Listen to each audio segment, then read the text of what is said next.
හරි නංගිලා මල්ල හැමෝටම ආයුබෝවන්. ඉතින් ඔයාලා හිතාගෙන ඉන්නේ ඇත්තටම IT වලට එකක් ගන්න මේ දවස් ටික මදි කියලාද?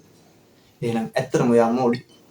මොකද මේ දවස් ටික ඔයාලට හොඳට මැද IT වලට එක මේ ඉන්න තැන ඉඳන් B එකක ඉන්නවා නම් ඒකට යන්න, C එකක ඉන්නවා නම් ඒත් ඒකට යන්න හැකි, S එකක ඉන්නවා නම් අඩුම B එකට. අනිවාර්යෙන් මේ විදිහට කරොත් අනිවාර්යෙන් ඔයාලට ගන්න පුළුවන්. ඉතින් මේ ක්‍රමය තමයි මේ විදිහ තමයි මමත් පාවිච්චි කරේ අනිවාර්යෙන් මට IT වල තියෙන එක මමත් කරේ මේ විදිහමයි. ඉතින් මේක කරන්න තියෙන්නේ ඔයාලා අනිවාර්යෙන් අවුරුදු 10ක 11කවත් අවුරුදු 10ක 11කවත් පාස් පේපර්ස් තියෙන පාස් පේපර් බුක් එකක් මුලින්ම ගන්න. ඊට පස්සේ ඔයාලා ෆස්ට් පේපර් එක කරන්න. මේ පේපර් එක කරාට පස්සේ අපි ගමු MCQ ටික. හරිද? මේ පේපර් එකේ වර්ධන MCQ ටික තියෙනවනේ. ඒ වර්ධන MCQ ටික ඔයාලා වෙනම පොඩි පොතක් අරගෙන ඒකේ විවරණත් එක්ක MCQ ටික විවරණත් එක්ක රයිට් ඩවුන් කරගන්න. මේ වර්ධන හැම MCQ එකක්ම මේ විදිහට පොතේ ලියා ගන්නවා. ඊට පස්සේ රචනා පේපරේට ගියොත් ඒ රචනා පේපරේත් ඔයාලට වර්ධන තැන් තියෙනවනේ. ඒ වර්ධන තැන් ටික ඒ පේපරේම. ඒ පේපරේ දැන් ස්ට්‍රක්චර්ඩ් එක ගත්තොත් ඒ පේපරේ ස්ට්‍රක්චර්ඩ් උත්තර දුන්නේ එතන මේ උත්තරේ ලියා ගන්නවා.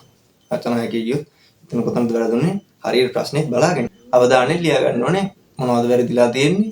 ඔක්කොම බලලා හරි උත්තරේ ටික ලියා ගන්න. අයින් රචනා පේපරේ උත්තර ලියනවා කියලා රචනා කිව්වට ඒකේ අපේ IT වල තියෙන චූටි චූටි උත්තර තමයි හැම එකම ලියන්න දෙන්නේ කින්ද කිසි ප්‍රශ්නයක් වෙන්නේ නැහැ. ඒ විදිහට ඔයා ෆස්ට් පේපර් ඉවර කරනවා. ඊට පස්සේ ඔයාලා දෙවෙනි පේපරේ සෙකන්ඩ් පේපර් ඔයාලා කරන්න පටන් ගන්න කලින් අනිවාර්යෙන් MCQ එක නම් අර MCQ පොත ඒ වැරදිච්ච දැන් ඔක්කොම බලා ගන්න. මුලින් ළඟට ඔක්කොම බලා ගන්න. හරිද? ඒ විදිහට MCQ පේපරේ බලලා ඔයාලා දෙවෙනි පේපරේ MCQ එක කරනවා. ඊට පස්සේ රචනා එකත් ඒ විදිහට කරනවා. කලින් පේපරේ වැරදිච්ච දැන් මොනවද? ස්ට්‍රක්චර් මොනවද වැරදුනේ? ඒ ටික බලලා හදාගෙන වැඩි කරනවා. දෙවෙනි පේපර් එක කරලා ඉවරනහම අර විදිහට MCQ එක පොතේ රයිට් ඩවුන් කරගන්නවා. වැරදිච්ච ස්ට්‍රක්චර් එකයි එසේ ටිකයි පොතේ මේ පේපර් එකේම එතන ලියාගෙන යනවා. ඒ විදිහට ඊළඟ පේපර් එක කරන්න ගන්නොත් අර පේපර් දෙකේ මේවා අනිවාර්යෙන් මේ පේපර් දෙකේ මේවා MCQ ටිකේ පොතේ තියෙන ටිකයි පේපර් දෙකේම රචනා ටික ස්ට්‍රක්චර් ටිකයි අනිවාර්යෙන් බලලා ඊළඟ පේපර් එක කරන්න. ඒ විදිහට ඔයාලා අවුරුදු 10ක 11ක පේපර් කරද්දී ආයෙ ඔයාලගේ ලකුණු වැඩි වෙන එක කාටවත් නවත්තන්න බෑ. ඉතින් මමත් කරේ ඒ විදිහමයි. තව එකක් තියෙනවා. ඔයාලා මෙහෙම කරද්දී ඔයාලගේ දැන් ලකුණු පේපර්ස් වල ලකුණු දානකොට ඒ ලකුණු අනිවාර්යෙන් chart එකක දාගන්න. chart එක කියන්නේ එක පැත්තක ලකුණු දාගන්න අනිත් පැත්තේ ඒක දාගන්න. දැන් එහෙම එක දාලා ඔයාලා ලකුණු දාගත්ත පස්සේ chart එක අඩු වගේක ඉඳන් වැඩි වගේකට හෝ නැත්නම් වැඩි වගේක දිගටම තියාගන්න බලන්න. ලකුණු වැඩි තැන ඉඳලා ටික ටික අඩු වෙගෙන යනවනම් ඒක කරන්න ඒක එතනින් අනිවාර්යෙන් උඩට එන්න. අඩු වෙගෙන යනවා නම් අනිවාර්යෙන් ඊළඟ පේපරේ ලකුණු වැඩි කරගන්න බලන්න. ලකුණු 80 තිබිලා ඊට පස්සේ 70 වෙනවා. 70 තිබිලා 65 වෙනවා. ඒ කියන්නේ අනිවාර්යෙන් chart එක යටට යන්නේ. ඒකෙන් නැවතින්න අනිවාර්යෙන් බලන්න.